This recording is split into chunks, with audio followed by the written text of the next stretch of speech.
Alright folks, welcome back. This is our weekend commentary. I felt like I should get it out a little bit early because, number one, I'm going to be celebrating the Independence Day on Sunday. And I don't want to be inundated with all of the trials and tribulations that these videos, productions, cause for me. So, we have removed another leaker tonight. And I'm aware that the person has another account in 401b. So I will eventually get you.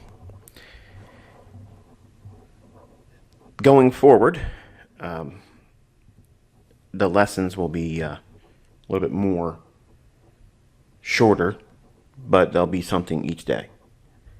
So I want you to focus primarily on the learning and not on what I've spoiled you with up until now, which is like, this is where the market's going to go next. This is where the market's going to go next. So if you're in here just for that, it's probably going to be a little annoying for you because I'm not going to do it as frequently as I've done it in the past. There's a lot of content I want to get through, so let's get through that and then we can relax and go back to talking about what's going to happen because it's important for you to get through it. We have the volume imbalance here on the daily chart. I said we would likely have that as an upside draw. It didn't need to completely fill it. It could come up there and hit the consequent encroachment level, which it did rather handsomely today. Or just hit the bottom discount low. But non-farm payroll pumped it up into consequent encroachment, completely random level. I say that with my tongue in cheek. And then we have the market trade back down into this small little fair value gap right there. So that's an interesting little area for it to rebalance to. I'm not going to go back through all this. So I want to go into the details here a little bit. Drop down to the hourly chart. Hourly fair value gap in here. We left that and we created another small little fair value gap there. It traded back down into that on the 1st of July, Thursday. And rallied back up into the discount low of the volume imbalance on the daily chart. That's this low here, or level rather. And this is the high of that daily volume imbalance. And the midpoint of that range is consequent encroachment. Beautiful delivery. Look at that. Non-farm payroll pumped it up into that particular level right there. And then it breaks down, consolidates, trades aggressively lower again, attacking sell side liquidity, and a small little volume imbalance in there. You see that? Draws right back down into that. Now, I haven't had a chance to get caught up with emails because they come in like a flood every day, and it's going to be a long time before I get caught up. But I saw a lot of the email headers coming in, and they're just basically saying, you know, this week was an eye-opener for them. They saw a lot of things click, and they're just really appreciative of what they're learning and what they're seeing. And what I'm basically proving that these markets are algorithmic. They're not supply and demand. They're not buying and selling pressure. They're very specific, intricate things that deliver these prices. And it quickly unravels the myth of the markets are random or the markets are controlled by traders buying and selling. No, they're not. That's the lie. That's the big rouge, if you will. They make you believe that because they indoctrinate you with all this fluff information. And then once you strip it away, which is very difficult sometimes for me as a mentor because some of you come here with a lot of preconceived ideas that this is what I believe works. Or if you made money with it, it's even worse. And I made money with things that had no real bearing on why the market did what it did. But it certainly feels like that's the reason why, right? Like last time your elbow ached and you bought a lottery ticket with the birth date of your oldest kid, you won. And therefore, your elbow's aching again, and what are you going to do? You want to go spend money again with that same idea, and you lose money. So it's human nature to have those kind of little quirky little viewpoints, but there's nothing quirky about what you're learning here. And it's coveted. People want this information, and they're doing very crazy things to get to it. And I'm hoping that we can get through the rest of this year's content without any more interruptions, but kind of expect it. And I just want to take a minute real quick just to thank you all for your patience, because there is a lot of fraud. There's a lot of undeserving folks out there that sell education, and many times it's my stuff just repackaged. And it would be very easy for you to say, you know what, this is not worth dealing with all this stuff here, that it shouldn't be like this. Well, you're right, it shouldn't be like this, but I have old friends that want me to stop talking. I have a lot of people that want to get back in that can't, and a lot of people that I make angry because I call them out publicly as frauds, and they can't do what I do. So I just want to remind you all that I'm very appreciative. My family, my staff, all my helpers that help me run this, they're all appreciative of your patience too, because it'd be very easy for you to say, you know what, this guy's got a lot of server problems. I got to get out of here. If I would have had all these things occurring in my first year, it would have been a disaster.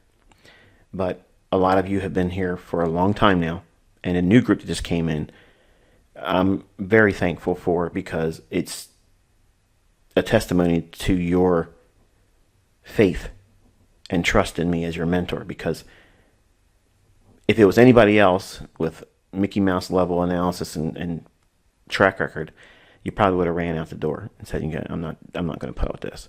But I do my best to keep things going. I do my best to try to protect your investment and my investment as well. And it's not without misery. Okay, it's a lot of time, a lot of energy doing it, and it's a labor of love, let's put it that way. So I want you to know that I greatly appreciate all of your patience, because you could be lighting up my email and driving my staff crazy with, hey, when's this going to get fixed? When's that going to get fixed? We had a couple emails come in about, hey, look, you promised a video every day this week. Well, I did every day this week except for Thursday. And I made it very clear why I didn't do it. But I got an email from someone that says they're a member, but I get the impression that it's probably someone that buys it from a reseller, because it was a really callous email stating that I'm making up something about a friend or a former girlfriend is what it was. And they didn't die from the vaccine. Well, this young lady's a aerobics, aficionado. She's straight up built very, very well. She's healthy, and she's always taking care of herself. But she was in pursuit of going into Johns Hopkins pediatric autistic department, and they want to make every single person there take the vaccine, and it's a requirement. And my mother actually was working in one of the it's like a little store where you can go in and buy like the newspaper or things, like if you're a patient, snacks and such. She ran the store for them. And when they told her that she had to get the vaccine, she's like, I gotta go, see you later. She quit. But Robin, who I'm referring to as an old friend of mine, she took the second dose of the Moderna, and it caused her brain to swell up, and it caused her heart to inflame, and she passed away. So I found out on Thursday, and just unsettled me. So you guys can think about vaccines all you want. I know I have physicians in here that will, hiss and want to shake me and say, I'm wrong about this, I'm wrong about that. Look, it's hard to argue with my own personal experience with my youngest son, and now someone that was in my life, at a younger age, but still, you can't argue with it, okay? And it's going on more than you realize. It's being suppressed. So as a reminder to you all, if you think that this stuff's healthier for you, that's your decision. I'm personally, and this is the last time I'm going to say it, I am personally never taking that. It's never going to happen, period. And I'm okay with being a hermit. They can tell me I can't go somewhere. That's fine. I have everything I need in my houses. Everything. I have a bowling alley in my home. So I have everything that you'd ever want. And I would never need to leave it. Okay? So I don't want to sound like I'm preaching anti-vax, because it might come across like that. But for those that might think that, just know that there's hundreds of you here that are asking me to touch on this stuff. And I was going to go on SoundCloud. I think it's SoundCloud. I can't remember what the name of the thing is, the app. I have some audio things on it. I was going to do like a discussion there, but I really just don't want my stuff out there publicly. Like they're really active about censoring people and coming after people and giving them all kinds of grief because they talk like this. So I just don't want to do it. I noticed that when I had posted that people should prepare and get food and supplies for their home, I lost 8,500 subscribers on my YouTube channel in 24 hours. So that's why I'm not talking about it anymore there, even in the community tab. So the excuse YouTube said was, we got rid of some of your spam accounts that were following you. Well, how is it that within 48 hours they all came back? So that was like, I guess, a little warning. Shut up. Stop talking about those things, or we're going to do this to your channel or do that to your channel. So to keep from losing that platform, I'm just going to play by the rules and color inside their lines. But in here, I'll say whatever I want to say. But I know some of you are taking some of my videos and splicing out some of the things I'm saying because you think they're inspirational. I got sent a video that a member, I'm sure here, felt it was decent of them to take out small little portions of what I'm saying that was inspirational but was meant for mentorship only, and put it up there with some kind of music playing in the background. And while I felt it was kind of neat in a way, it's still taking something that you're not supposed to be taking and putting it in the public domain. So I'm sure you meant well, but you're also going to probably see other people take my commentary, like the things I'm talking about, these vaccinations, which they're not medicine at all, and they'll find their way on public forums, and I don't want that. So I'm probably just going to talk about it in text. I'll post on the forum and chit chat like that, but I'm not going to spill the beans on what I believe. Not that I'm right, because I don't know. But everything else I've been calling since 2016, it's pretty much on point. And I kind of want to use that to segue into, I don't know what July's going to bring us. So I want you to know that there's no clear view on what I think is going to happen over the next week or two. I don't know. I know that they're having a drill that is supposed to mock the supply chain attack that they're making a drill for, and cyber Polygon, I think that's what it is. They're announcing on the 9th of July they're going to be doing this drill. Now, you're probably asking yourself, why am I even talking about this? Get on with the commentary. Well, this is the commentary. This is the things that, as a trader, I'm concerned about. Because if the grid goes down, if the power goes down, or if there's some kind of a disruption, you can't trade. You're not going to have connection. You're not going to have the servers at the brokerage running. Like, that's the reality of this. So if you're sitting there rolling your eyes thinking, oh, this, again, you want to understand everything, and you want to have this perspective that I have. I mean, that's why you're here. You felt it was enough for you to incline your ear and pay the fee to be here. So I'm telling you the things that I'm concerned about, the things I'm watching. And every single time there's been a drill, and you don't take my word for this, you research this yourself, okay? Don't just listen to what I'm saying and nod your head and say, yeah, ICT said this, or I believe it. Don't do that. Not with anything I say. Don't take it for face value. look into it and see if what I'm saying is true. Because once you start digging in, you'll be convinced rather quickly that there's teeth behind this, okay? The Boston Marathon bombing, that was actually a drill. And there's recordings, and there was friends of mine that were running in it. And they were there, and they heard somebody go across the loudspeaker and say, okay, you're going to hear a loud boom. It's just all part of the drill. And boom, something blew up. And you can literally go on there and look at people that were crisis actors. And one gentleman is being rolled across the street in a wheelchair, and it's supposed to be his prosthetic leg all tore up, but the whole leg falls off, and they hurry up and pick it up, and they're laughing. Even the guy with his leg supposedly blown off, he's laughing on film when it was a live cut. But that has been hidden on the internet, but you can still find it in certain places. That was a drill. They had done all kinds of mock drills, like this whole COVID thing in October of 2019. That was a drill. How were we going to respond globally to a pandemic, a viral infection that runs rampant throughout the world? Well, that drill went live in October of 2019.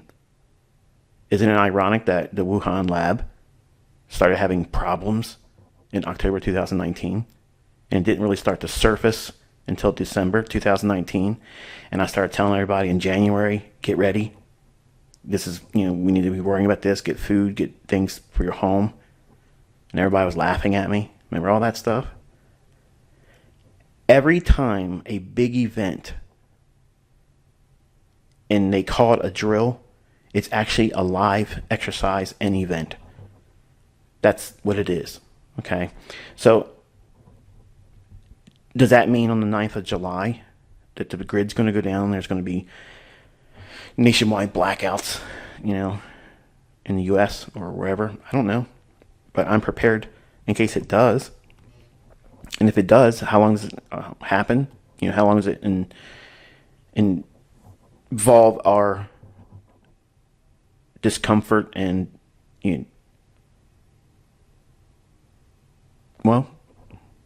disruption? I don't know those answers. I don't know that.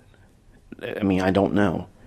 But I do want to be prepared in that event. And a couple days ago, friends of mine from New York were telling me that they were putting out reports saying that they were asking businesses to consider turning off their low priority drains on the grid for electricity.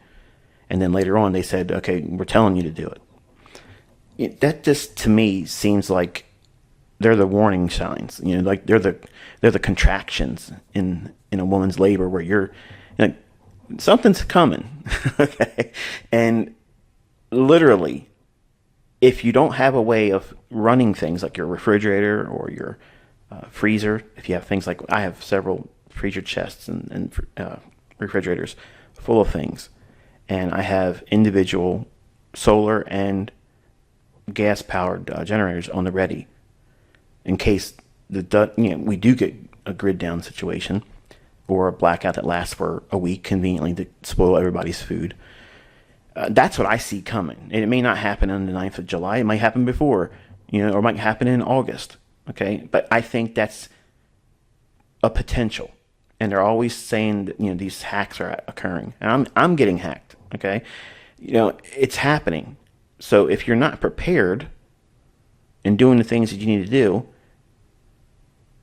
if things like this do occur, you're not going through some severe anxiety attack, okay, and freaking out because you're not going to be able to reach me.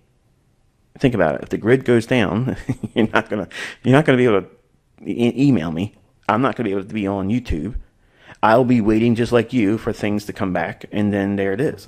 So if this ever occurs, okay, and I hope I'm wrong, I hope it doesn't happen, but if it does occur, just be patient. I will open up normal modes of communication. First thing I would do is go right to my community tab on YouTube. Period. I'll let everybody know, what they need to do, and then I would post right to the forum. And that's it. And then we would take it from there.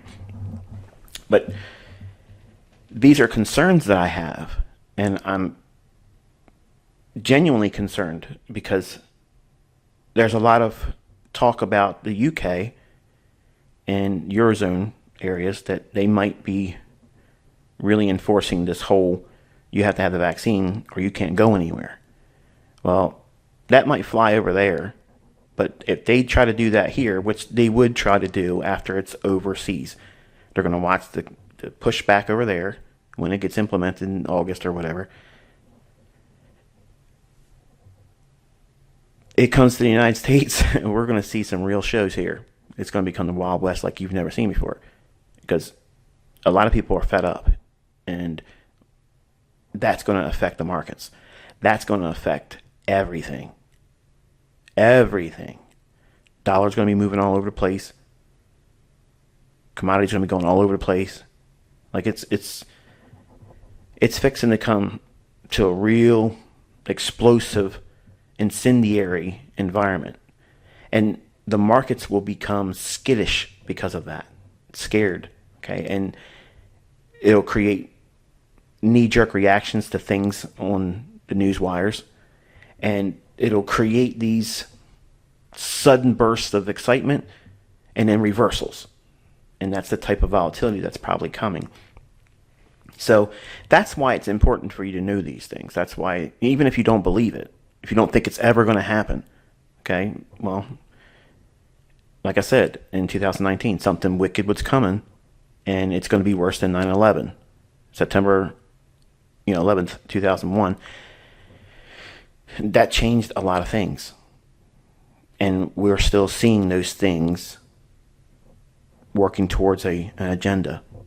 And it's just meant to be control of absolute control of everyone, not just Americans, but everywhere. And if you don't like it, too bad, because they're going to put their boot on your neck whether you like it or not. So being prepared and having these ideas that may be in the offing, just be aware of it. Because if you're anticipating that it might happen, but not living in fear because it could, because I'm not fearful of it. I'm not having anxiety about it because I've made myself as best I can prepared. Some of you probably can't, and I know that. But you just do what you can.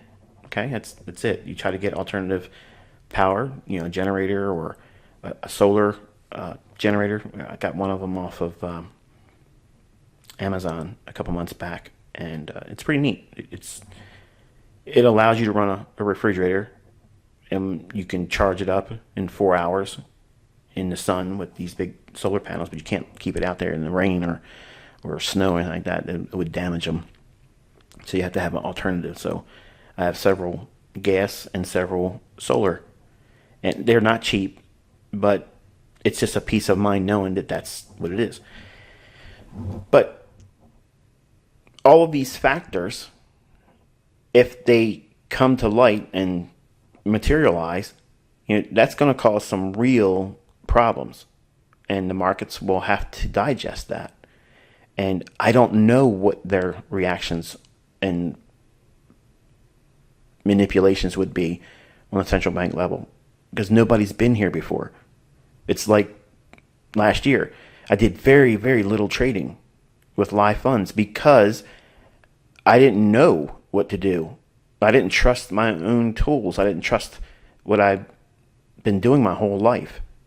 So when you have these potential events or environments where it's kind of like the rules go out the window, you have to prepare for that and treat it like a non-farm payroll or treat it like a FOMC rate announcement, just on an extended basis where it just keeps going on for days or maybe in a week or two. If we do see a grid down situation, I think that it would be utilized long enough to impact people that have put food back for emergencies. So I think that states like Texas and Florida will be targeted, and how we see their response, we're going to be blamed for this and that, and they're going to blame Russia, they're going to blame China, And they're already giving all these constant storylines that aren't really catching a lot of attention in the markets yet, but they will. And what do I mean by that? China and Russia, supposedly, if you believe what our media in the U.S. is putting out, which, who knows what's really going on. I don't watch their news, but I see articles, okay, and I read articles. And I just look at the headlines. I don't need to read the actual body of the articles. And the point is this.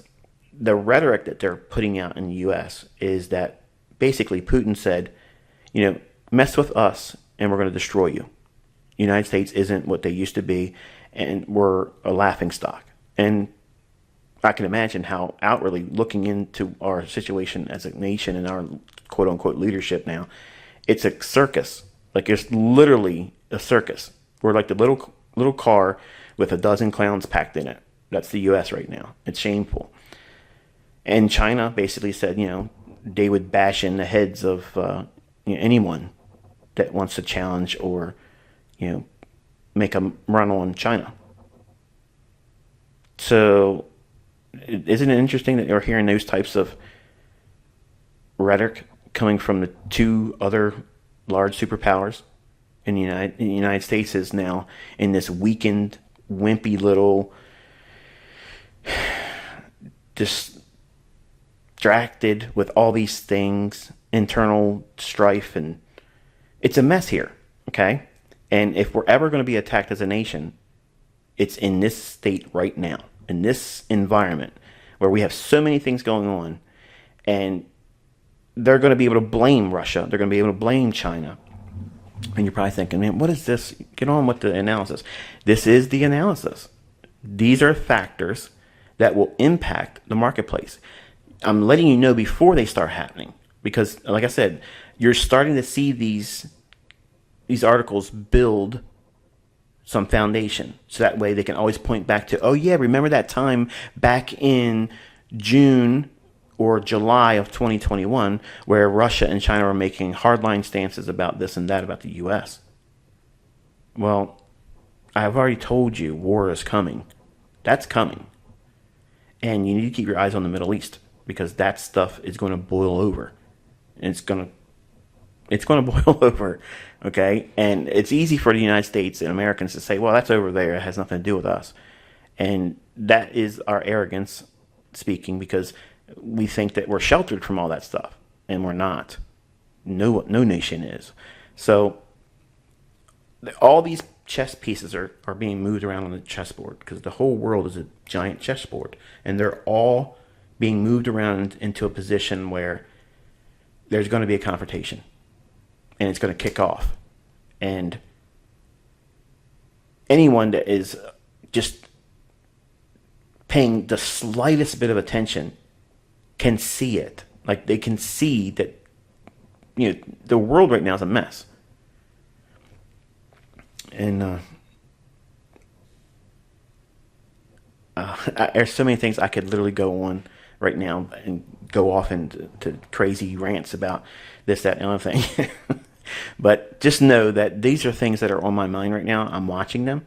They are literally on the front page of my notes. I'm looking through the veil of all these different scenarios and how the markets would likely interpret that, and then try to convey what that means as a student here in the mentorship. And I'm telling you openly, this is challenging.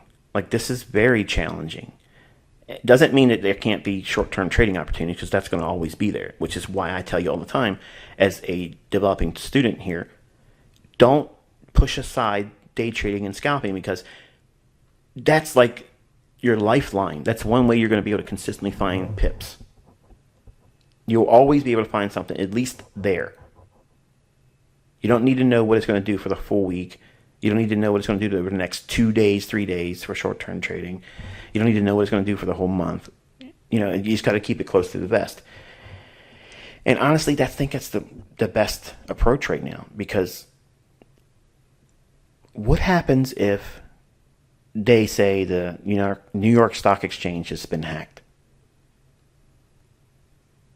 Think about that. Think about the confidence factor in investors if they say that the NYSE is hacked. Man, like that's financial Armageddon. They're going to be running out of the marketplace. Everybody's going to be selling everything.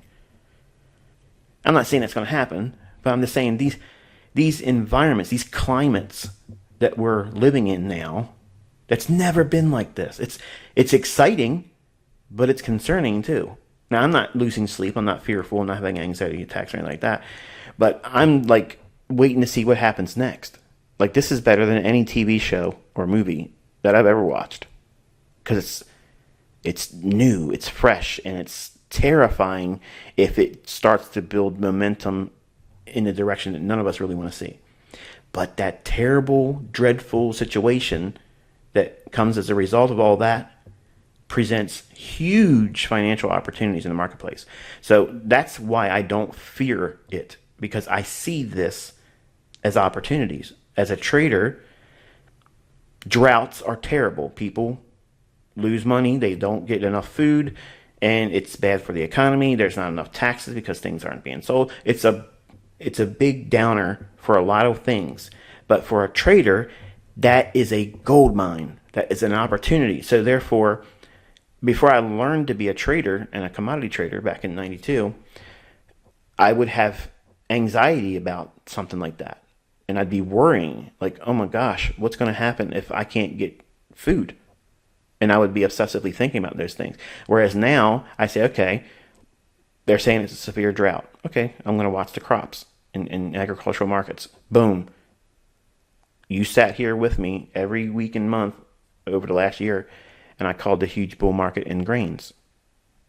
Now, if I didn't know how to trade, I would have been worrying every day about how much food's going to cost, because I'd probably be working a job I hated and not have enough money to prepare or whatever. So the markets have changed my perception of things, where how can I take that issue that the world's being forced to deal with and find a way to make money out of that? I'm not trying to hurt anyone. I'm not causing the drought. I'm not trying to kill the crops myself. I'm not going out there and releasing plagues. I'm a realist, and while I don't create those situations, I'd be a fool not to take advantage of those situations where the uninitiated, the folks that aren't learning how to take these opportunities and finding a way to make money with them, there's a different perception and interpretation of the events that take place on a day-by-day basis in this world. And it's always been that way. And smart money will find a way to monetize everything. And that's what you need to just relax and not worry about, oh my goodness, what happens if this and this and this. That means there's going to be a lot of movement in the marketplace, period. And it doesn't make a difference if it's up or down to me. I'll know what it wants to reach for once it starts to move. That's the comfort level that understanding these things brings you. But anyway, I gave you a long way around, just basically saying I'm going to keep it real close to the vest during the month of July. I don't know what to expect in terms of price delivery, because I don't know. And one of those periods are going to come up again before the end of the year. And I told you, when I don't know, I'm going to be honest with you. I don't know. And you're going to have periods when you're not going to know. When you're not holding ICT's hand and listening to what I'm outlining before it happens here, you're going to have those moments where you just don't know. And you can't force it. You can't push it hard and say, no, I'm going to get in here and just really figure it out. No, you need to relax and wait for the obvious. Right now, I don't know if it's going to continue higher for the dollar. I don't know if it's going to completely collapse and go down below these relative equal lows down here. Okay, it could come up here after taking sell side out here, run up here and completely rebalance and then go lower.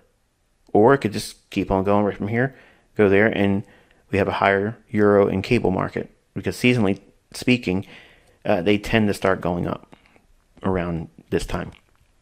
of the year. So just be patient, okay? You don't need to know what's going to happen every week. You need to understand how to trade, because tomorrow's not promised to me.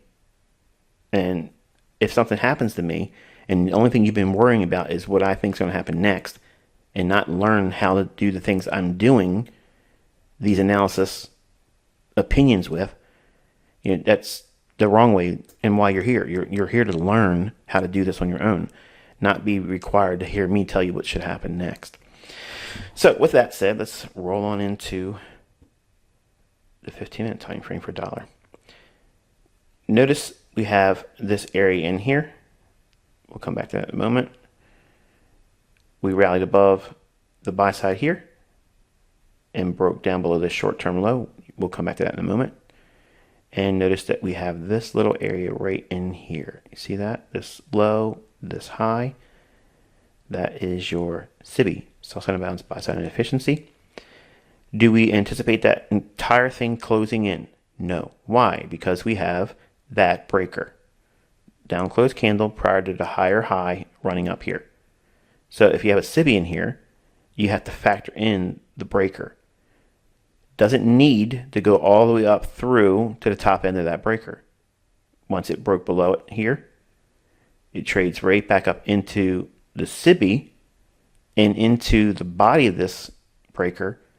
But we like to see it trade up to the low and as much as mean threshold. So that's the most sensitive area of the breaker, much like an order block. So it trades up into that and then gives up the ghost, breaks this low, but not before coming up into this little area here. We can see we have another small little fair value gap with what? A bearish order block. So we have that trade in here, and then it aggressively reprices down into this old fair value gap there that we didn't get a complete closure of. See that? But look how nicely those bodies on these candles came down into that. It's almost like it's designed to do this stuff, isn't it? So really nice run up into a level we were anticipating. They used non-farm payroll to do it. And once it hit that level, we had a breaker, came back in, and then the natural order flow delivers. Like, these are the things that you look for. You don't have to know that it's going to do this part here. Like catching reversals and trying to call turning points against the underlying momentum, that takes a lot of skill. But you don't need that. So if you wait for these obvious events like this, then you step into the market there or there. Notice what I just did there? I gave you the permission to give yourself the permission not to know everything, just the obvious things. Retail doesn't look at that as a sell. They're not looking at that as a sell either. They have no idea what's going on in here. They don't see that. So if you understand the gravity of being still when it's required to be still, that's the most highest probability trade for you right now is to do nothing. Wait for more intel. What are you waiting for? You're waiting for these obvious signatures here and here. I'm not pulling this out because it's something new. You've been taught these things. You know about this level here. You know about this level here. We've been talking about it for months. So if this is likely to occur, and we had the breakdown, this is displacement. Optimal trade entry here with a breaker inside of an imbalance and after the damage has been done on non-farm payroll. Now, I'm not suggesting to you that you should go in here and trade non-farm payroll, but I've also stated that if you ever are going to do non-farm payroll and you want to gamble, you wait for the initial whiplash that takes place in price. And it literally is, like I mentioned in the video before, so it's like an Al-Qaeda terrorist attack, where they take it one way to make it go aggressively harder the other way. Two bombs, basically. One smaller charge to scare everybody running away from it, and they make everybody go to one direction or funnel them into a specific area where a larger bomb or bombs go off and it's more casualties.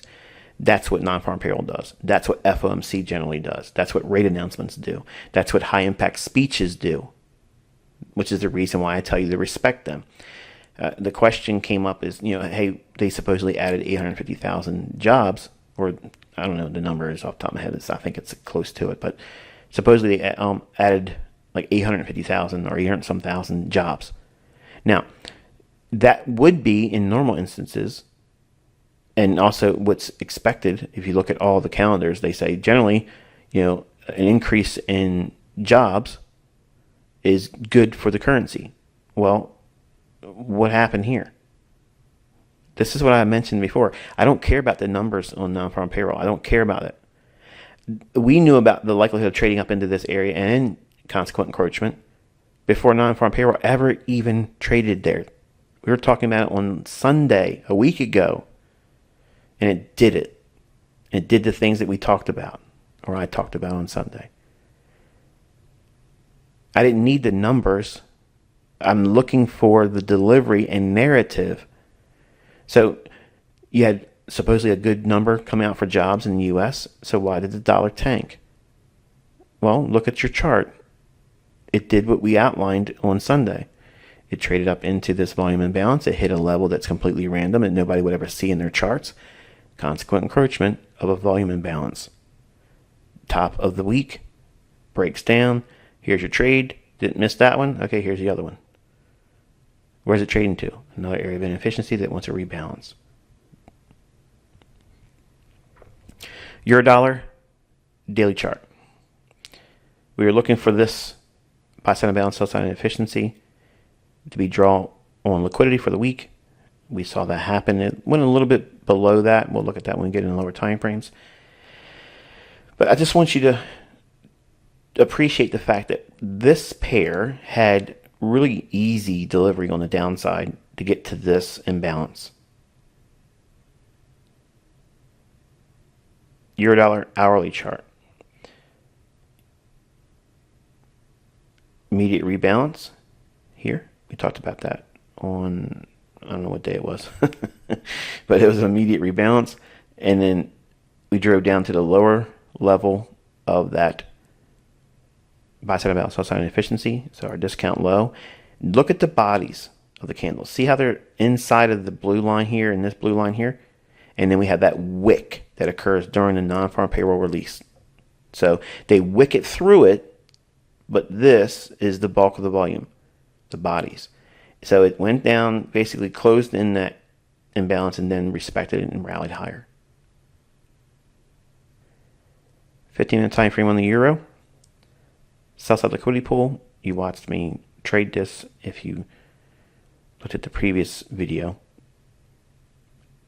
I was looking for a market maker sell model to attack the sell side liquidity here.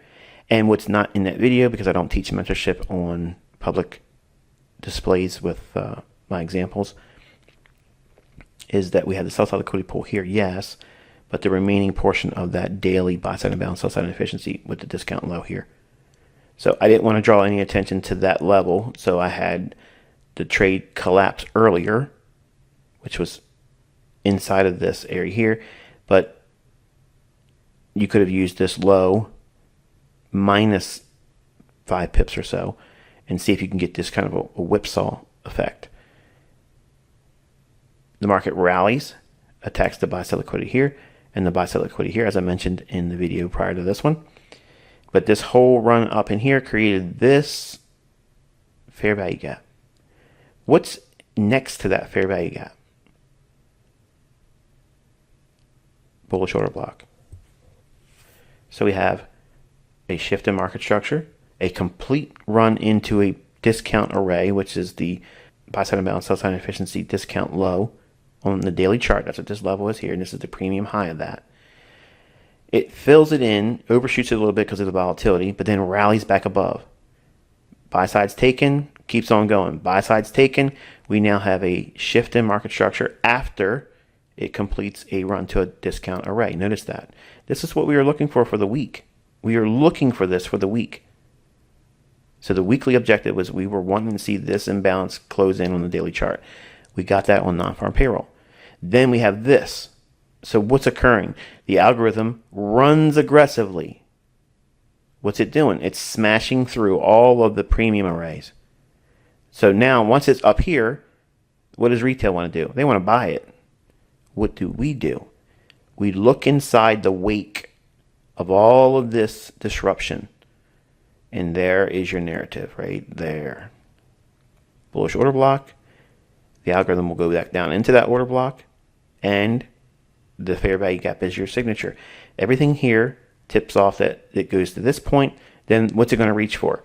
Well, what's going to be above that? Buy stops or buy side liquidity. What's resting just above this high? The premium high of that buy side imbalance, sell side inefficiency on the daily chart. So this level has its own liquidity as well. Just like it had whipped through the discount low, now the algorithm is going to go back to this high and do the same thing and trade outside of it. So it referred back to these levels, but it whipped through it for liquidity and ran above it on a high end for liquidity. So buying down here, selling here, or buying here and selling up here.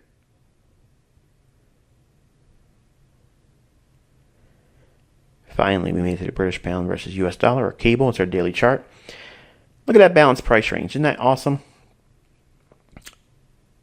Beautiful example of balanced price range. Then comes up here with a smaller balanced price range, which we'll again revisit when we get in lower time frames. And then we break down below here for immediate rebalance. And then the attacks on Thursday, the short-term swing low here for sell-side liquidity, which is relatively equal lows here. And trading back down ultimately into our last down close candle here, which is a bullish order block on Friday's non-farm payroll, and then trades right back up in. Drop into a hourly chart, and here's that again balanced price range discount low, which is that opening price. I got a question, and the question was, why am I using the opening price of that candle? And what makes that the beginning point of that? Well, it's this one single candle here. How does that one single candle open? It's opening price right there. And then you have this one singular candle here that trades back down through that same range that's defined by this candle's low and this candle's opening. So we have one single pass here and then one single pass there. So in between both of these candles, what's the candle that has traded down to both of these candles' ranges? Lowest here, this candle. So we have a balanced price range, as I mentioned in the previous recording earlier in the week, about this being a balanced price range, and this starts that low end of it. That's the discount low. So extend it out in time, and you hit it right there. So it doesn't need to go back up into this area to rebalance. This isn't a fair value gap that needs to be filled in, is what I'm getting at. That's the essence of why you need to know what a balanced price range is, because it'll keep you from anticipating something that's not likely to fill in or retrade back to. Okay, this is the part that students get frustrated with. They're like, I need you to make this easy to understand. You need to make it in a 5-minute video so that way I understand 3 decades of understanding and be able to do it the first time I watch it. That's not realistic, but that's what the YouTube crowd wants. That's what Telegram people want. That's what Instagrammers want. But you don't get PhD master level results with dollar menu, approaches to teaching. It doesn't work that way.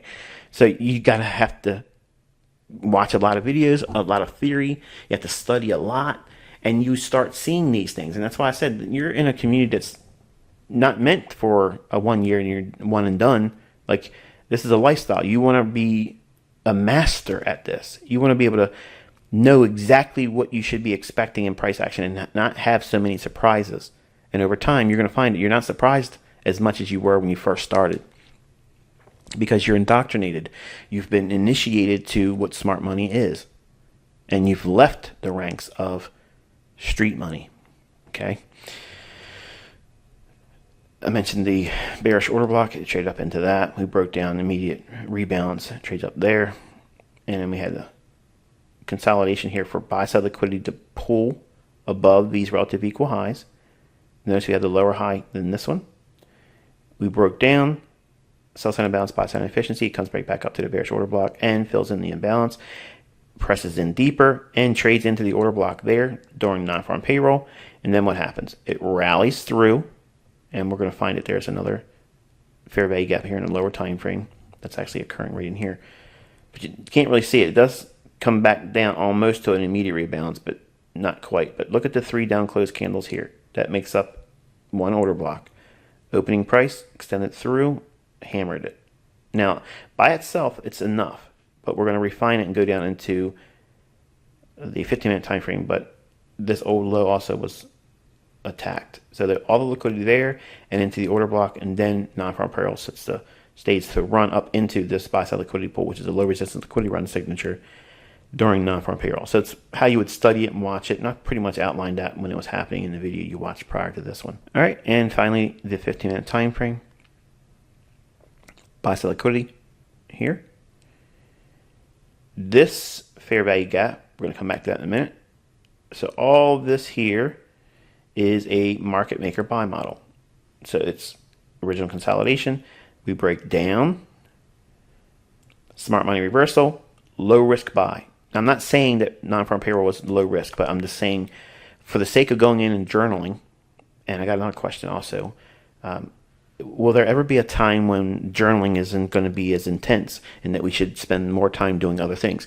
You should find more time to journal, because that's where your epiphanies are going to occur. Your understanding is going to be greatly enhanced because of the practice and application of journaling. Because it's like anything else. If you watch a movie and you really enjoyed watching that movie, and maybe you watched it a few times, like there are some movies that I've literally watched hundreds of times. I'm a fan of certain movies and certain genres, and I'll watch them like I know the back of my hand what they're going to say. I know the sounds of the score behind it, the music's playing. I know all those things because I've watched it, and because I'm obsessively compulsive, I'm not bored by watching it because it's something I'm interested in, and I like all the little subtle nuances. Whereas if I watch something twice with my wife, she's like, I got to get out of here. I've already seen this movie. Well, when you're watching price action and you're gleaning more understanding over time by journaling, your experience is greatly enhanced because of the repetitive nature of journaling, and you get deeper into it. Whereas anyone else would say, well, I'm bored with this. Show me a new trick, ICT. Show me something new. Give me a new trick. Well, how much money are you making with what I've already taught you? Because if you haven't found a way to be profitable in YouTube teachings, and you're here wanting to be give me another teaching, give me another lesson, give me a new trick, give me a new smart money gadget, you are caught up in the cycle of constantly seeking another approach to trading. You're just not being honest with yourself. You're in that loop that just keeps going around and around and around. And I could literally give you dozens of things each week, and you're just going to want something else. You want to be entertained. You don't want to say it like that, and you don't want to internalize it that way. But I'm telling you, with no sugar added, that's what it is. So if you're finding yourself wanting to get to the next topic in the video, or the meat of the teaching, get to the sauce, ICT, okay? You're the problem. It's not me. It's the person listening. They want certain things, and they're refusing the logic that's required for them to find the consistency that are originally signing up for. At least that's what the expectation should have been. But by studying things through journaling and identifying things that repeat over and over and over again, and you'll also remember me saying certain things in certain videos, but then other videos, you'll swear I went back and edited the video and added something to it. Because your ears are perked up. Because, hey, I've heard him say this before, or I've now seen something in the chart that feels like a personal epiphany. And this is also what's been happening over the last couple months. Students have emailed me and said, hey, look, I think I found something. And tell me what you think about this. And I'm like, yeah, that's model number 5 as a charter. We've already went through that. Oh my goodness, I didn't realize you said that. Right. Your subconscious heard it, and you started going through the charts like you're supposed to, and then you saw something. But because you don't remember me saying it, you are immediately feeling like deja vu, which is really just your brain seeing something, processing it, storing it as a memory, and then you're really immediately recalling that memory. So it feels like you've done it before, when it's just your brain in a super active state where you see it, remember it, you create a memory, and now you're thinking about it like it's happened months or years before. That's deja vu. Well, some of you are having deja vu development points in your growing here, and you're hearing something in the video, and your subconscious is retaining it. It's kind of like, the reticular activated system, where it is feeling like everybody bought the same car you did. You just brought the car home, and all of a sudden on the way home, you saw 12 of them. You're like, man, what is this? Everybody's doing the same thing I'm doing now? No, those cars were out there, but you are now sensitive to that car because it means something to you because you own it. You love that car. You have an affinity for that car. So now your brain is looking for that car all the time.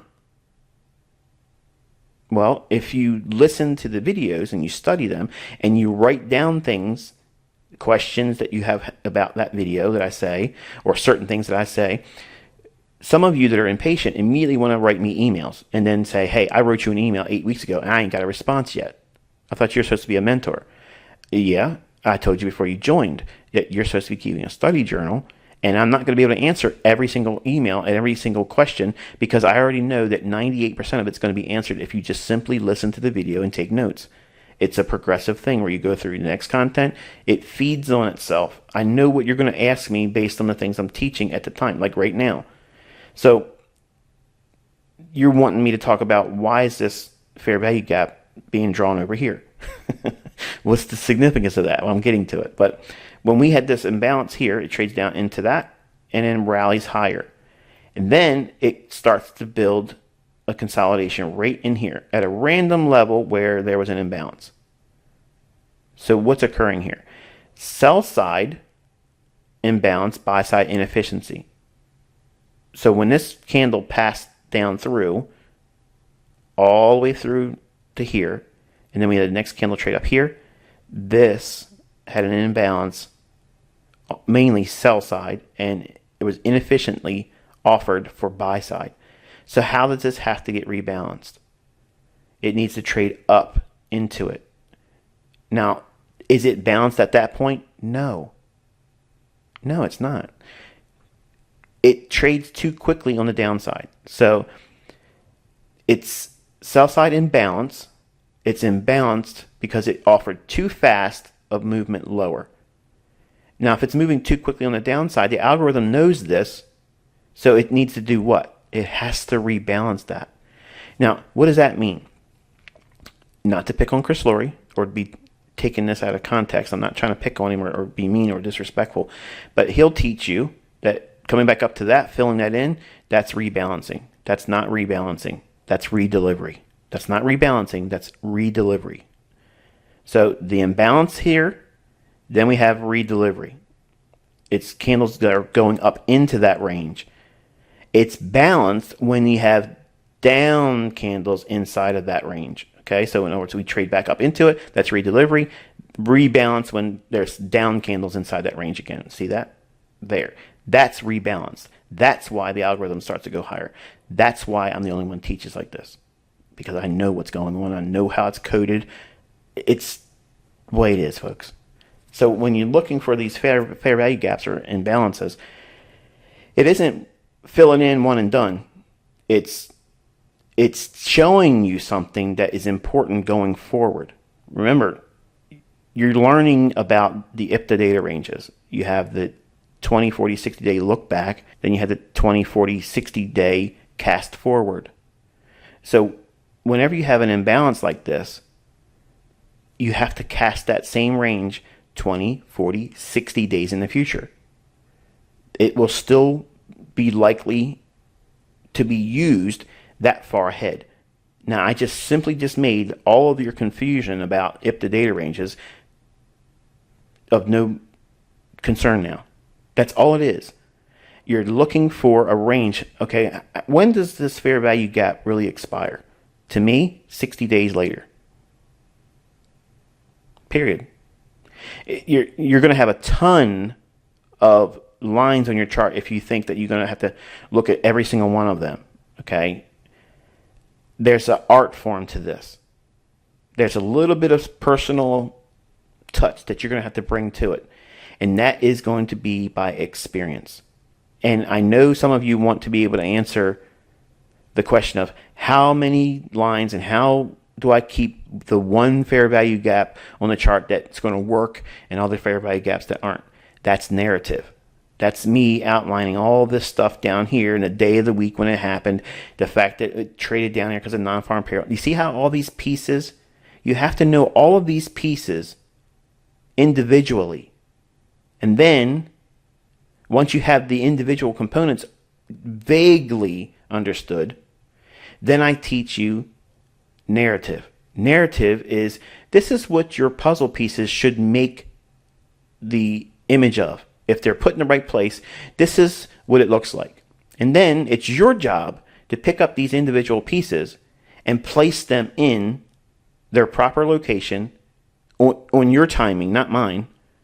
And your timing has to be in sync with what the market is doing based on the skill zones and the delivery of the daily range and the weekly range and the monthly range.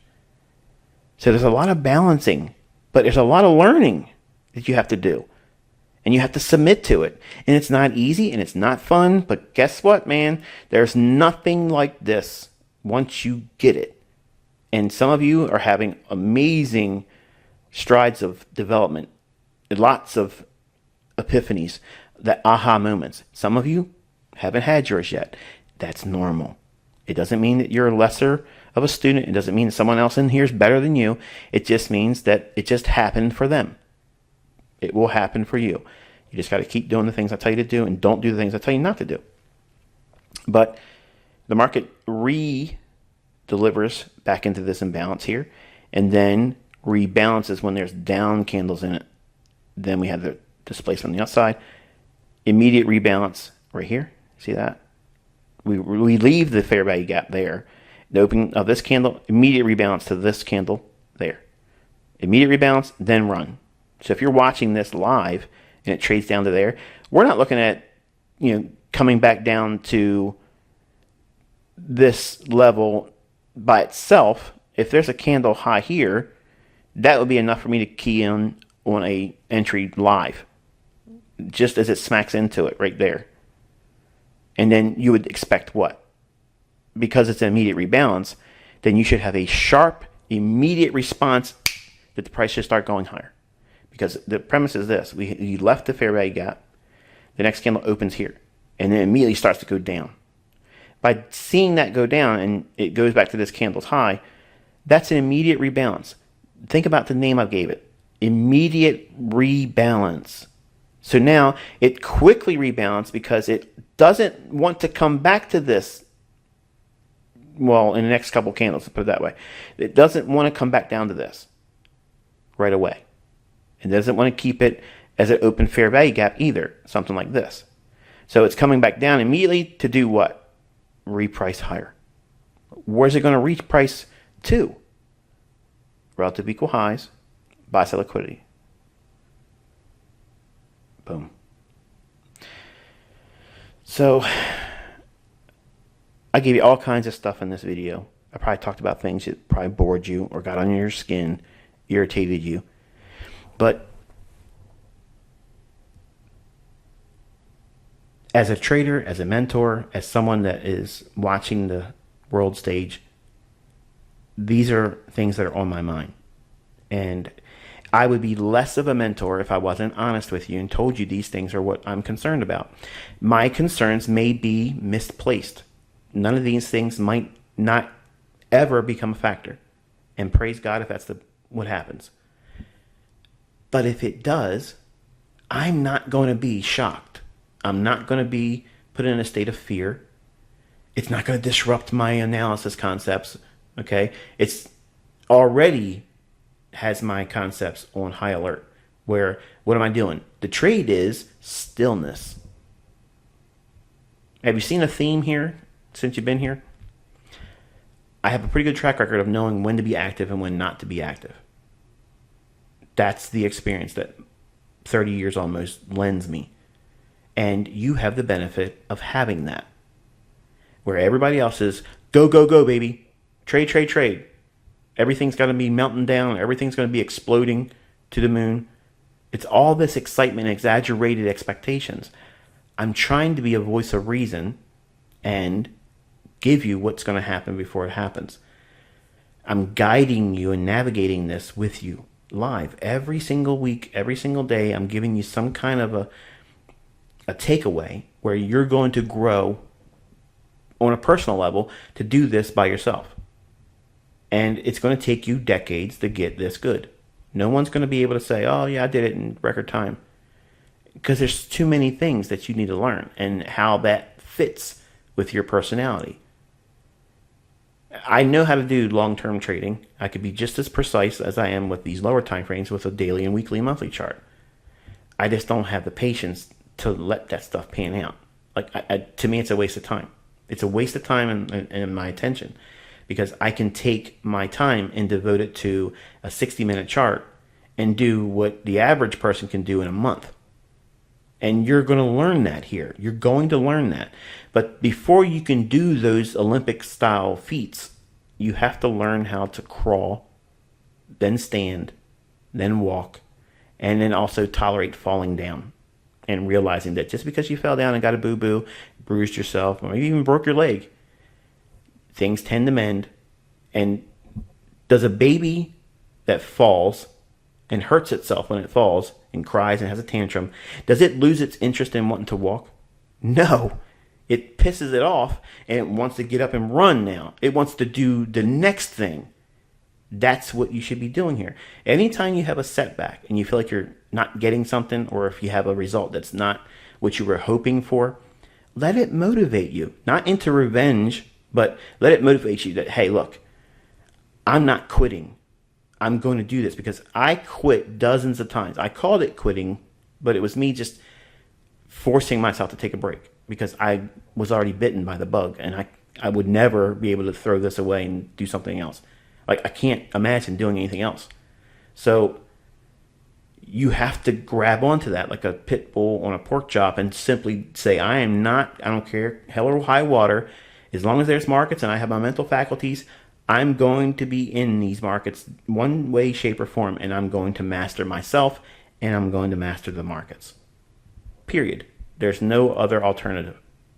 And if you have that resolve, that tenacity, you'll be in the right state of mind for the rest of your career. And you need that.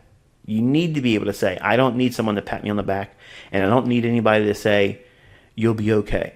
You know you'll be okay, because you're learning rule-based ideas. Look at the market, folks. Seriously.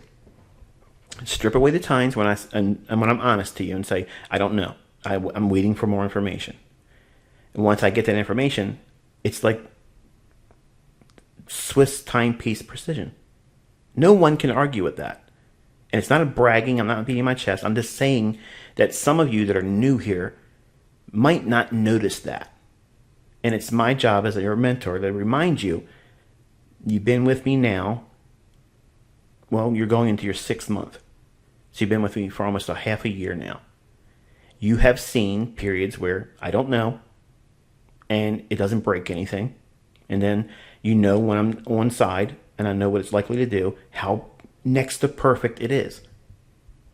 There's going to be ebbs and flows. There's going to be these times in your own development and in your own trading without ICT at your side that you need to simply say, I'm going to sit still. I need more information. And that permission needs to be given to yourself early on. The sooner you give yourself that permission, the better you're going to be as a trader, the better you're going to be equipped to deal with the navigation in these marketplaces when it's uncertain. Now, there's always a level of uncertainty that as a trader, we all have to embrace that. But there's this kind of uncertainty where, okay, this is a totally different level of uncertainty. So I need to wait and see, what does the market do now? Because at this moment, I don't know. Because generally, not all the time, but generally, non-farm payrolls sets the stage for the monthly range that is basically like the monthly Judas swing. But we're in the month of July now. So July and August are like the heart of summer doldrums. Now, normally, they're lackluster. They have price swings, but they're not as pure. They're not clean. They're not just really, well, obvious. It's a little choppy sometimes, and sometimes it gets stagnant and doesn't do a whole lot, and it has these little sputters where something will cause a little bit of excitement. Everybody else wants to jump on it, but that's when it goes quiet again. That's the summer doldrums. That's what I'm trying to describe to you. But because of all the things that's going on around the world, we may not get a standard summer doldrum. We might get an animated summer, which, hey, I'm welcoming that. Bring it in. Whatever. It makes my job easier as your mentor because I got a lot more things to talk about. But respect the likelihood that we probably won't get that. Okay? And if it's a normal summer in terms of delivery of volatility, you need to dial back your expectations and then go back into wanting to see more expansion and volatility going into September, mid-September going into October. That's usually the natural order of things where we have that fall excitement going into the end of the year. So I'm trying to like seed your expectations and prep you on what I'm expecting and what you as a trader should expect. But also, you know, when we get these landmines, you know, that come up once in a while, I'll teach you how to deal with that and navigate the new troublesome things that may be in front of us. And I've shared them in this video tonight. It doesn't matter if you subscribe to it or believe these things. It doesn't matter. I'm not trying to convince you. I'm not trying to twist your arm and say, see it my way. I'm your cult leader. You know, if you don't see things my way, then you're a fool. That's not what I'm saying. I'm giving you what I am spending my time investigating, trying to get intel in and trying to getting closer to what might happen. And you're probably thinking, what resources am I using to do that? I'm just reading the headlines. I'm not reading newspapers or watching TV. I'm just watching the headlines. Watching the headlines is kind of like fortune telling with a cheat code. Like it literally is like knowing the future, because once you understand that the media is predictive programming, they're laying down seed of things that they're going to be able to call on with future articles and events that you're going to feel like, oh, I knew this was going to happen, because they've conditioned you to expect it. So therefore, what happens? You feel like you're empowered because you've watched their news. So it creates this dependency, this codependency, and it rewards you subconsciously. That makes you feel like you're smart when you're actually a fool for believing the nonsense that they put out. So I'm watching the headlines to see how they're steering the populace at large and trying to control their thoughts. Because that's what programming, that's what TV programs are. They're programming your perception and expectations. So that way, all the good sheep expect the government's going to protect them. They're going to protect the average person. And just look at every time we have a disaster, that doesn't happen. And we are looking at some pretty crazy things coming. Like, folks, it's going to become science fiction level nuts. Like, it's going to be nuts. And the faster you get yourself expecting craziness and just doing what you got to do to prepare for it, it's going to be easier for you. It's going to be like, oh, I knew this was going to happen. We've been expecting this. And it's going to be uncomfortable, but it doesn't mean that you are personally going to come to an end. Okay? So it's a balancing of stress. That's all it is. I'm preparing you for heightened levels of stress. And if I desensitize you to it now, if it does occur, it won't be so impactful to you, and you won't be bogged down worrying about things and not practicing and engaging in what you're supposed to be doing while you're here. Okay, so it's just a management of your expectations on my part. In a way, it's kind of like what I just explained TV programming is. It's predictive, programming. Like I'm preparing you to see these things and not be freaked out. That's all I'm doing. I'm giving you the smart money perspective of how they're seeing, like all these things are being engineered for the purpose of control and profit. But if you watch everything and keep the perspective of what the news medias will have you think, you're always on the opposite end. Like you were always counterparty to smart money. That's where they want to keep everybody. And it doesn't matter if everybody doesn't trade. If they keep it like that, even the people that don't trade will talk about it at the water cooler at work. And that fuels the people that do have the money or the resolve that want to speculate, and they're going to do the wrong things because, hey, Joe was talking about that stock, or Kim was talking about buying Eurodollar because this, that, and the other thing. Man, what if she makes money? I can't have her doing that and me miss the opportunity. Or she's broke, she ain't got any money. I'm going to be doing that trade, and I'm going to be smarter than her or him or whatever. And it feeds itself. And when you start to take a step back and look at it, you probably were in these types of things, in your own life, falling victim to that stuff. And then when it didn't pan out, you're like, it's a scam. Yeah, you got scammed. And what got you there? Listening to the TV or listening to people that watch the TV. Okay? All of that herd mentality is cultivated through TV programming. That's why I do not watch TV. I have about 30 different screens in my house. Okay? And I don't sit down in front of the news and watch any of them for that. That's it. I will put a video in that's a movie, or I will watch a Bible study, something like that, or we'll watch old recordings of our children. But I'm not sitting down, plopping myself in front of Fox News, CNN, CNBC. I'm not looking at any of that garbage. I'm not doing it. Once in a while, I'll go on CNBC to get a view or interpretation of what I think the public sentiment might be. But I'm not getting a steady diet of that. I get that public sentiment reading from forums and in social media. And you saw what I've been able to do with that with some of the kings in this industry. So with that, folks, I'm going to wish you a very pleasant weekend for those in the States that are celebrating the independence. And if you're like me, American, we'll be celebrating our independence. No hate towards the folks on the other side of the pond. I still love you. It's nothing personal, but just be on alert for anything that pops up, because we had some really crazy stuff. Buildings falling down in Florida. I think that we're going to start seeing a lot of that stuff in Florida. Crazy things in Florida and in Texas. And I was just saying to my wife the other day, and I know I'm keeping on going and bringing up more stuff, but we contemplated moving to, well, let me rephrase that. Let's be honest here. I contemplated buying property out in South Dakota because it had the lowest COVID crap, 300 people or so, and the hospital deemed them COVID.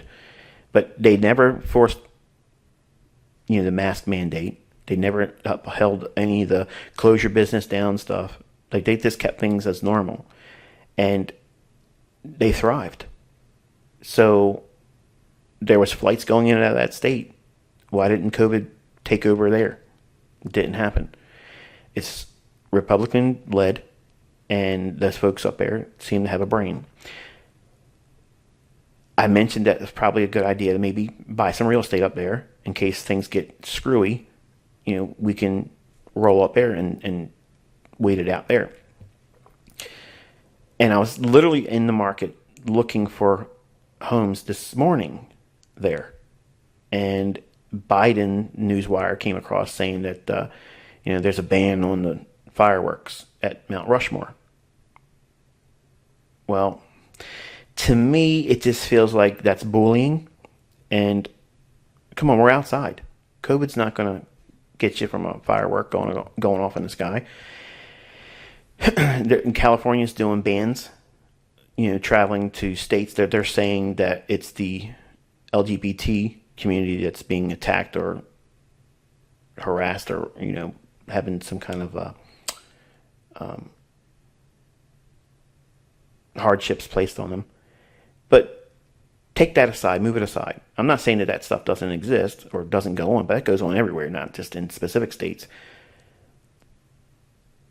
It's these states that are resisting this administration, which is Texas and Florida. So California's coming out saying, oh, well, we're banning travel.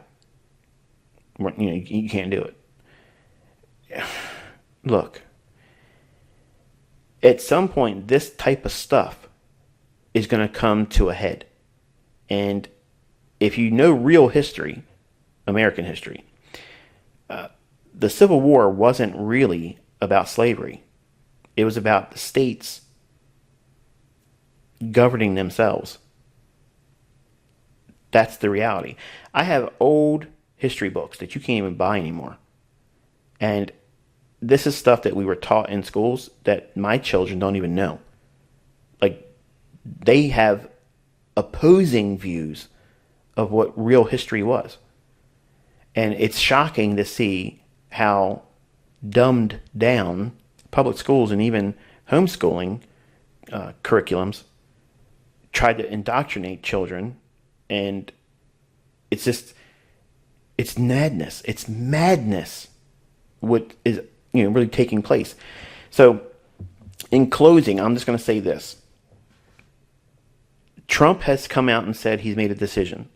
And to me, it doesn't sound like it's definitive in any way, but he laced it with, he doesn't want to do it. It's not fun, but he has to. So does that mean he's running? I don't know. Does it mean he's not running? I don't know. Me personally, if I were him, I wouldn't do it. But take a step back for a moment. I know some of you don't believe there was any fraud in the election, but there's absolutely fraud. The whole narrative is going to start ramping up. Okay? They're going to start this whole deviant strain, which supposedly is running wild in India. All this stuff is going to find its way in the U.S. These ideas of, the next wave. And everyone that has taken the vaccine isn't protected by the new deviant strain. Now, my interpretation of that is the people with the vaccination are going to get sick. And these folks are going to fall to the deviant strain. And the original vaccination protection can't be faulted because it's a new virus. Keep getting your vaccines that won't protect you from the deviant strain, but those that have taken the vaccination will eventually fall sick. And that will be the real thing where people will probably be in public situations and people will be falling ill visibly in front of people. And then there it is. And that being on TV is going to scare the living hell out of everyone. And that's how you get control of everyone. And then when they say, you better take this shot because if you don't get this one, you're all dying. Remember back in 2019, on Twitter, I said, you remember that scene from the 1970s movie Close Encounters of the Third Kind? Where they tried to come up with a way to scare everybody away from that mountain area. And they said, look, we got to come up with something that will scare the living hell out of every living Christian soul. And they came up with a nerve gas. And it made everybody think that, that all the animals were dying, the whole thing. And I said that they're going to do something to that extent because they have to do something to scare everyone into submission. Because look what they did at September 11th. That wasn't terrorists doing that. I don't tell you. It's obvious. It's obvious what took place then. And we're seeing that scare tactic getting ready to rev up because they have to make it impossible for in-person voting again. The whole thing with Newsom in California, you're ready to do the recall election, and they're insisting that they have to have time to verify the signatures. Well, wait a minute. I thought that was voter suppression when we were trying to verify signatures with the 2020 election. You see there's a conflict of interest there, isn't it? So when you take a step back and you start looking at all these things, it's so obvious what they're getting prepared to do. Because if Trump is talking about getting back out on the campaign trail. Well, we got to come up with a way that we can't have any of those rallies anymore. So you can't have what? Public displays of people coming together, because the deviant strain is waiting for you. Just like COVID knows how to attack at a certain height. You can go into a restaurant, you can eat with your mask off, you can walk around, but you have to have your mask on, but it only attacks you at a certain height. Come on. But that's what they have done. They have literally divided everybody on this planet to either the masked or the unmasked. And it's so bad. It's worse than black and white racism. Now, I'm not trying to minimize it. I'm saying, look at it. It's madness now. You better put a mask on, because they've scared these people into believing that anybody that doesn't wear a mask is trying to kill them. But if they have the vaccine, why are they worrying about it? They should be protected. The whole thing was to cause division. That's all it is. And this division is going to mount up and build up pressure and build up momentum, and it's going to pour out into everyone's streets. Wait till you see what happens in the UK in August and September. If these things that is looking like they're going to come down, you can't go anywhere unless you have proof of the vaccination. You can't go shopping. You can't go to restaurants. You can't go to theaters. You can't do any of these things. So they're not going to say it's a lockdown where everybody stays in their house and they can't go anywhere. They're saying you better take this jab. And if you don't, you can't be a part of this. So it's the fear of missing out of normalcy that's going to push people into taking something that's not a medicine. And it will eventually cause planned problems, I believe. I'm not suggesting that I know everything, but I believe that's what's happening. And I may be a crackpot in some of your eyes, many of your eyes, because of that. But I can live with myself. Okay, I'm okay with it. And whether you subscribe to that view or not doesn't change my opinion of it. But I'm not going to live my life with a scarf across my face. And if they tell me I can't come in their facility because of me not being approved, I took a vaccination that ain't even medicine, I don't need to patronize that place. I got everything I would ever need in my home. Like, I can literally do whatever I want here, and I'm not cramped up. And I don't need to do it in this house. I can do it at the other ones.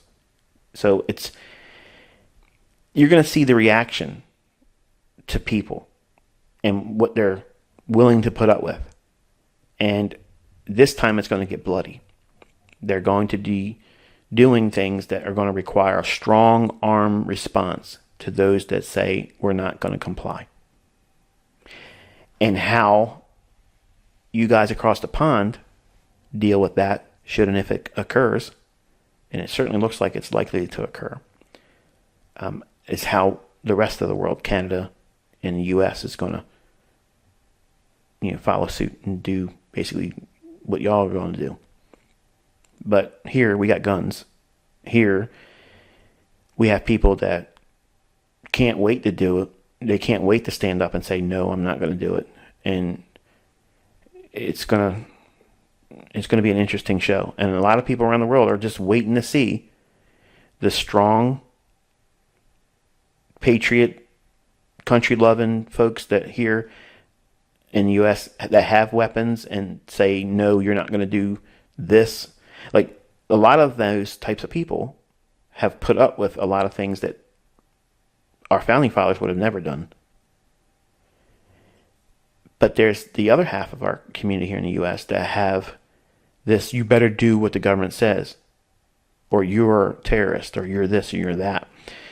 And they have created this hostility between the two. So the government is really pulling the strings on trying to cause such a social divide that it creates the problem so it can ring in the solution, which is martial law. I was thinking that Trump was going to probably do martial law, and he didn't do any of it. But I see this administration, look at D.C. right now. It's It's crazy out there. You could just see madness spilling into the streets and them saying, okay, it's martial law. Think about it. They're not the oppressor in that situation. If they create all these things that cause all this in the United States, that is a concern of mine. And they end up looking like they have to do it. I mean, what else can they do? They have to institute martial law. And then what happens at the election if there's martial law? There is no election. Science fiction, folks. May not ever happen. I could be completely off base and, conjecture city here. That's all it is. But, like, I'm literally engaged in studying what everything is likely to do and what is likely not to do in terms of the next shoe dropping. But that's, that's what I'm watching. That's what I'm concerned about, and how it might impact me as a trader, the markets themselves, and also, more importantly, the sentiment of other traders. Like, how will traders see a countrywide uproar in the UK over here in the States? We'll be like, wow, go get them. Stand up for your rights. Do what you got to do. And then flip the script. I can see, and I talk to everyone outside the U.S. that is watching. What are we doing? Like, we're all expected to be rising up and saying, "The hell with this." We're not going to tolerate that. We're not seeing that. They're not seeing it, but they know there is a large group of American citizens that are well armed, that are chomping at the bit for a 1776 moment.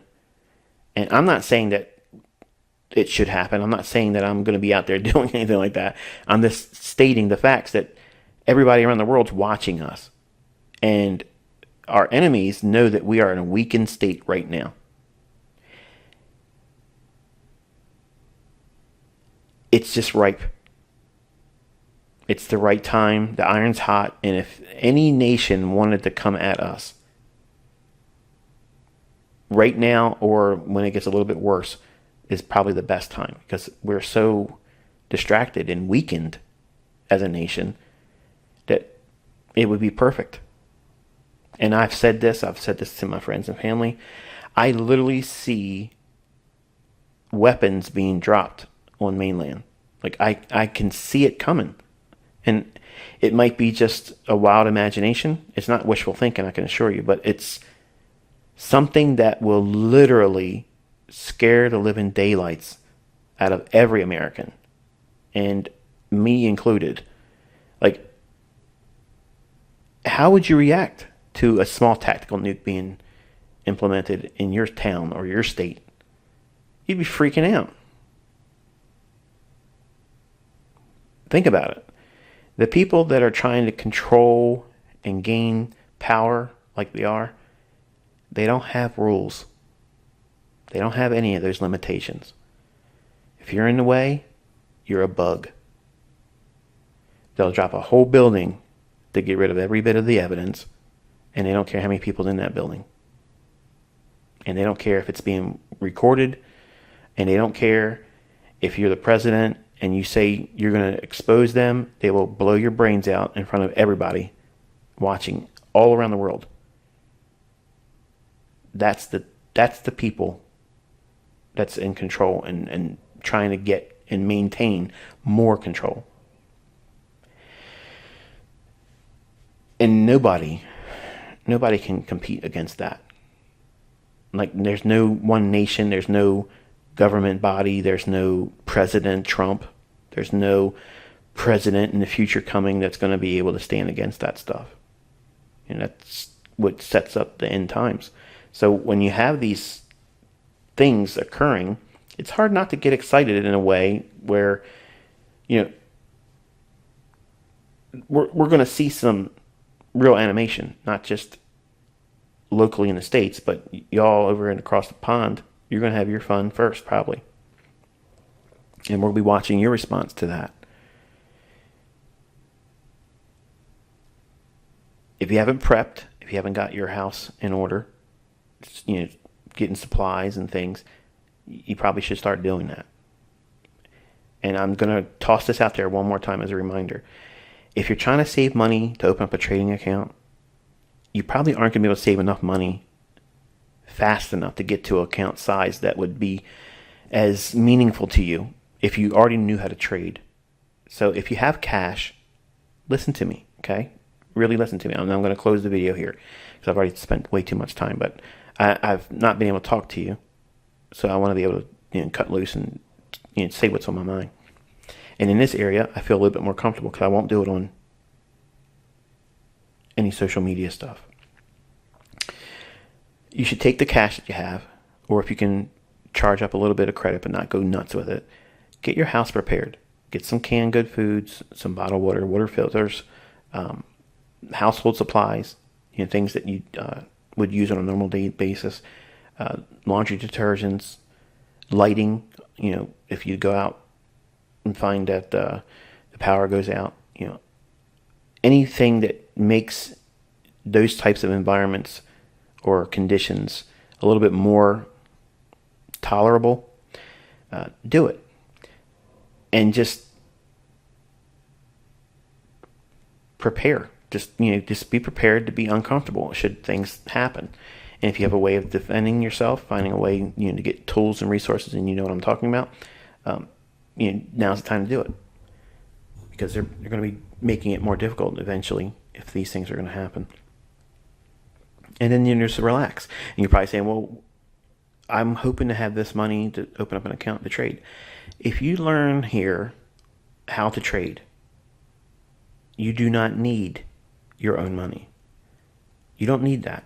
There's so many ways for people to get funded now. And I have students reporting to me and they're proving it. They're giving their certificate, they're showing me accounts and their payouts. So by all surface,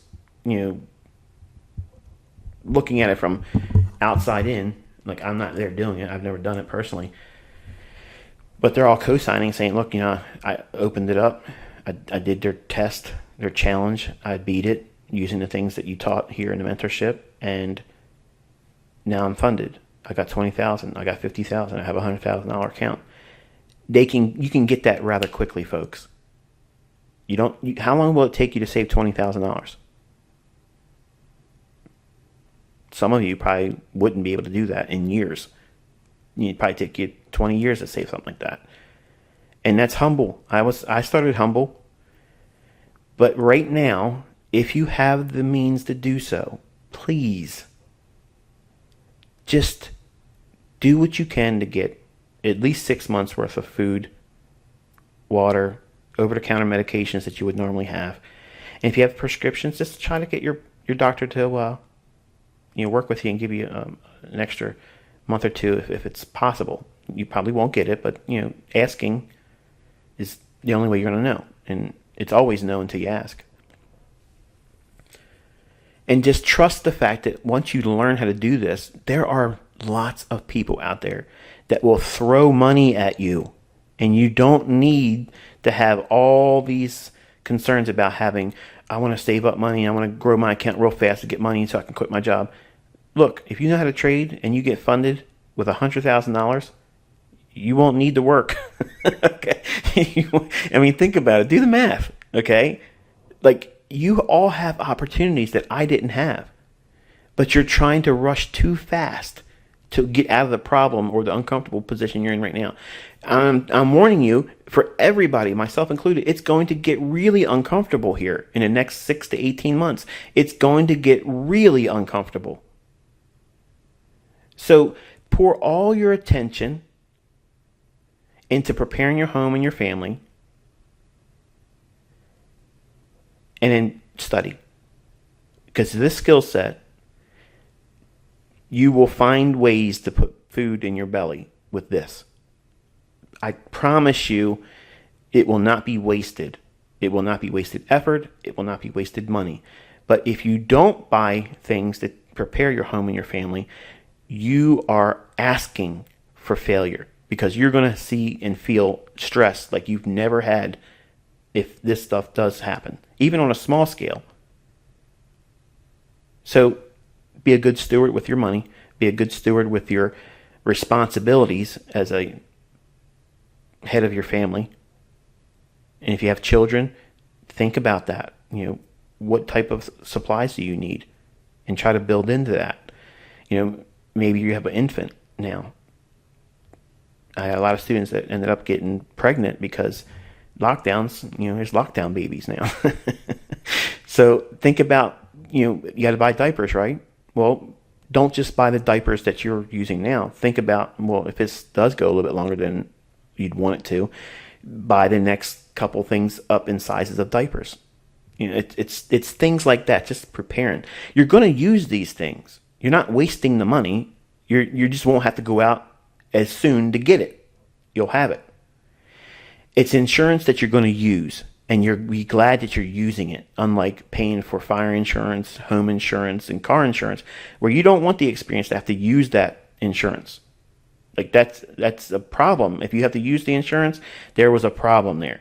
This is just preparing your house and your own life for a likelihood that might not happen, but if it doesn't, it's things that you're going to use anyway. And it's just insurance for peace of mind. Period. There's always a way to make money. And I'm going to teach you lots of ways to make money. But you have to learn how to do certain things in the beginning. And these are skill sets that the average person won't have. And they're willing to pay for. And you'll have that skill set. Think about how many people's on this planet. They're all going to be looking for a way to make money because their jobs won't be available. The people that do have money, they're going to be screaming for people that, hey, we need someone that can manage risk. And you'll be there to raise your hand. So with that, folks, enjoy your weekend, be safe, and I'll touch base with you on Monday.